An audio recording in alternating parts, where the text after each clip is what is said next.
Hey there, it's Josh. In today's video, I want to focus on military skills and their translation and transferability to the IT industry and as well as cybersecurity. Now, much of this discussion is going to be focused on those uniformed service members that are transitioning from the military into the public sector, but also for the veterans that have already transferred or just looking to maybe get into a new career or just exploring other options. In addition, this can also be applicable to those civilians and persons working in the contracting space that have worked in the federal or government space before and have been exposed to the same situations, the same environments, and so forth. Now, in the case that none of that applies to you, there could still be parts of this video that may be applicable that may uncover a few things that you've done working in the private sector that may shine some light on some skill sets you may have not been aware of. The first thing I want to discuss is information systems. Now, in the context that I'm providing, I'm referring to the computers, desktop, laptops, devices that you're utilizing day to day to perform your primary functions and complete your missions. During your time in service, I'm sure that your occupation eventually became second nature, and you would go into work, do what you needed to do, and often this probably involved working with a desktop or PC. But what may have not been in the forefront of your mind is really the dynamic that you were involved in there. This is much more than a PC, but an information system that is really designed and operated for secure communication, that you had to operate within the boundaries of operational requirements. More than that, you had to abide by many parameters dealing with how you communicate, how you store things, and just how you function within this environment. While this may seem really high level or just kind of ambiguous, understand that this is very, very important within information technology and cybersecurity as a whole. Next, dealing with networking and peripherals. And peripherals are being scanners, multifunctional printers, and anything like that that kind of is used day to day. Well, oftentimes you probably encountered issues with any of those devices or possibly all of them, or maybe just communication as a whole within your desktop. Well, I'm sure that at the time there probably wasn't immediate help due to maybe manning as far as accessibility to those individuals.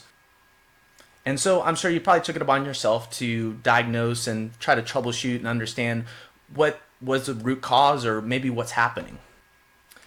Also, let's talk about a huge one, access controls. In the military, they use an assortment of different access controls, but when we break it down, we can really look at them as physical, logical, and administrative. Physical are pretty obvious, right? Where we have physical obstructions or barriers, bollards, door locks, anything of that nature. Logical access controls would be that those things that restrict us from accessing certain files or computers, devices. And then administrative would be those policies or those different memorandums out there that state what can and cannot be done, who can access what, and so forth. In IT and cybersecurity, we have identity and access management. It's a huge concept, very, very important, and guess what? You have experience dealing with that. Another skill set you have is system classifications. You might be doubting that, but think about it. Have you ever heard of information classifications? These are different levels that differentiate the different kinds of information and maybe how pertinent or how sensitive they are to national security. You may have heard of confidential, secret, top secret. Yeah, those are all there, and you have probably worked with a variety of them. Maybe you've worked with different information that is applicable to each one of those classifications. Now, information classifications extend beyond the Department of Defense, beyond the government. This is something that is even practiced on the private side. Even more, there's entire career fields and compliance level jobs that are focused on data classification and how information is handled. Also, I'm sure that you've probably been exposed to different kinds of media. And no, this isn't like news outlets and sources like that, but we're talking about like DVDs, external hard drives, USB drives. More importantly, how that media is handled, right? What is the life cycle of it? Where is it stored? How is it protected? And then when you no longer need it, what are you doing with it? This could include physical storage, or maybe it's logically stored and encrypted. Media handling is critical, especially within information security, cybersecurity, and you know something about that. But let's get into some other big topics, right? Let's talk about troubleshooting.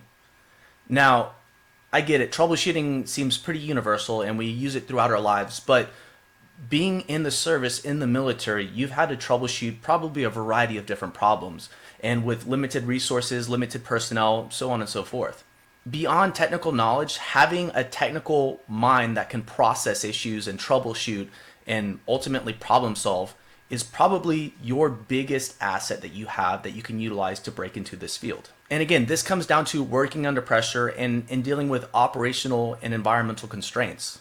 Further, you've probably been exposed to major planning and mission planning for that matter.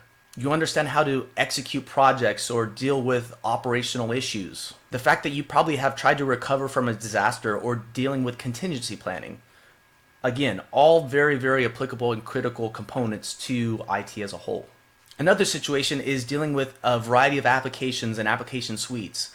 Now, in the field of IT, we kind of break those down as proprietary or maybe commercial or commercial off the shelf. Commercial off the shelf, you're looking at like Microsoft products, right? Dealing with Microsoft Suite, Outlook or Excel, PowerPoint, and so forth. Proprietary usually means that it was developed in-house specifically for use by the DoD or at a smaller scale. The cool thing is that all those commercial products are widely used through way beyond the Department of Defense and within the government sector. Proprietary software may not seem as applicable, but understand that when something happens with proprietary software and it doesn't work, you probably had to troubleshoot that. You've had to work through issues and understand how this application works or workarounds or something like that. Again, those are all skill sets that are still applicable. Another common function really in any field of work in any sector is dealing with data processing or data management. And a big part of that includes how you're going to make sense of a large amounts of data sets, or how do you organize and use this to your advantage. A big tool that you probably use with that is Microsoft Excel.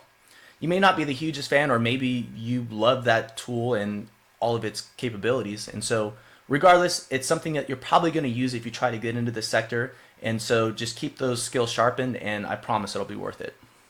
Another great skill set that you may not know about is cloud-based resources.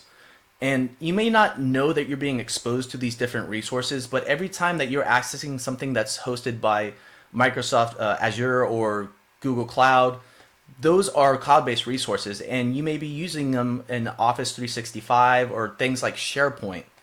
And in reality, this is a huge turning point for technology and companies as a whole, where they're utilizing these resources. And if you work in information technology and any of its subfields, you are going to be exposed and utilize cloud-based resources.